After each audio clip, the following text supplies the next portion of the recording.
En este video vamos a empezar a analizar cómo funciona el sistema de manejo de texto del iPhone y cómo podemos lograr con poco código o incluso sin utilizar imágenes adicionales o ningún otro plugin podamos generar información textual mucho más rica y mucho más visual. Para eso vamos a hacer administración de texto, normalmente a través de CSS. Lo primero en lo que vamos a trabajar es, por ejemplo, en la tipografía y en lo que se conoce como el cuerpo de la tipografía. No como tamaño, primero vamos a analizar los tipos de tipografía que podemos utilizar dentro del iPhone. Vamos a definir, por ejemplo, un título y vamos a ir viendo cómo podemos darle tipografía a esto. Ustedes saben que la tipografía se define a través del atributo Font Family. Tengan mucho cuidado en no utilizar las clásicas Font Family si no estamos seguros que es soportada por el iPhone. ¿Cuáles son las que soporta el iPhone? Soporta de las estándares de las que todos conocemos: Arial, Courier New, Georgia, Helvetica y Times New Roman. Y también Trebuchet MS. Esas tipografías están incorporadas en Safari para el iPhone, entonces las podemos usar sin ningún tipo de inconvenientes. No obstante, hay algunas otras tipografías también muy interesantes. Por ejemplo, una que se conoce como American Typewriter. Como tiene un espacio, es recomendable ponerla entre comillas. Siempre recordemos que con coma podemos agregarle otras posibilidades en caso de que esta en particular no esté disponible. Vamos a probar en iPhone Simulator y vamos a ponerle un tamaño un poquito más grande para que podamos verla mejor. Font size, vamos a ponerle larger, significaría más largo.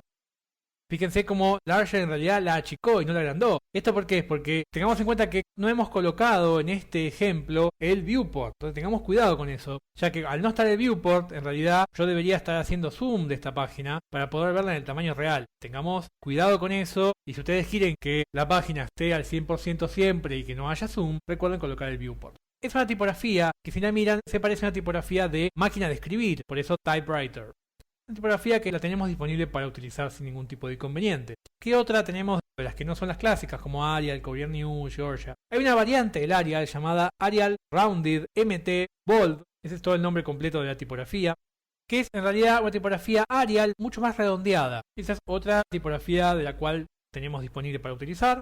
Tenemos disponible Georgia, que si bien es estándar, muchos no la utilizan. Esta es recomendable para sitios que usen información textual, por ejemplo, un periódico, un diario, una revista. Cuando sea texto para leer, Georgia se usa y se ve muy bien en el iPhone. En los dispositivos que utilizan iPhone OS se ve muy bien esta tipografía. Por supuesto, también tenemos Helvetica, que ya les había comentado. Tenemos una llamada Marker Felt, se escribe también con espacio, que es una tipografía menos común. Recordemos que esto es tipografía, entonces el usuario puede otra vez utilizar esto para, por ejemplo, copiar y pegar, para manejar el zoom. No es una imagen, no está consumiendo memoria de imagen, no está consumiendo red, tiene todas las ventajas de ser simplemente texto. Y la última que tenemos se llama Zapfino, y esta es la más, vamos a decir, extravagante de todas. Fíjense que es una tipografía totalmente distinta a las demás, y es una tipografía que nos permite generar algún pequeño efecto visual en algún lado sin necesidad de recurrir a ningún otro tipo de imagen, o por ejemplo técnicas que existen de conversión de tipografías a SVG, que también hay opciones. Es algo realmente muy simple y fácil de aplicar. Estas son las tipografías que tenemos, y ahora vamos a hablar un poquito de los font size, de los tamaños. Los tamaños, como estuvieron viendo, hay que tener cuidado porque si yo, por ejemplo, le pongo 14 píxeles, que es un tamaño que se acostumbra mucho en web, esto tiene que ver con el viewport, o sea, eso es 14 píxeles, por ejemplo. Si yo no tengo el viewport puesto en device width, que es como lo veníamos trabajando hasta ahora, esto se va a ver siempre así, o sea, tiene que tener mucho cuidado al trabajar con estas cosas. Por ejemplo, recordemos igual que si vamos a hacer una web app, lo ideal sería que la web app tuviera el viewport definido, el viewport como device width. Esa sería la recomendación para cualquier aplicación web estrictamente para iPhone. Para eso, recordemos, será meta name viewport content igual a width igual device-width.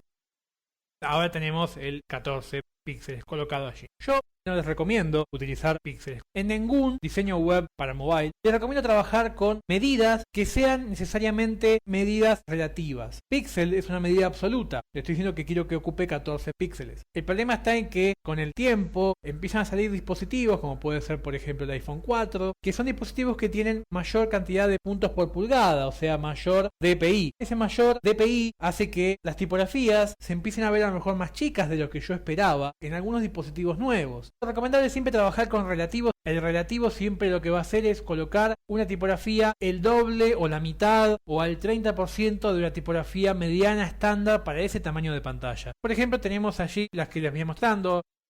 utilizar las medidas estándar que encuentran aquí, extra extra small, extra extra large, esa sería una recomendación. Y la otra opción es utilizar la medida EM, que es una medida también relativa a la medida de una M en una tipografía estándar. Entonces les recomiendo trabajar de esta manera y no utilizando ninguna medida absoluta, porque les va a traer problemas cuando quieren compatibilizarlo con distintas tecnologías.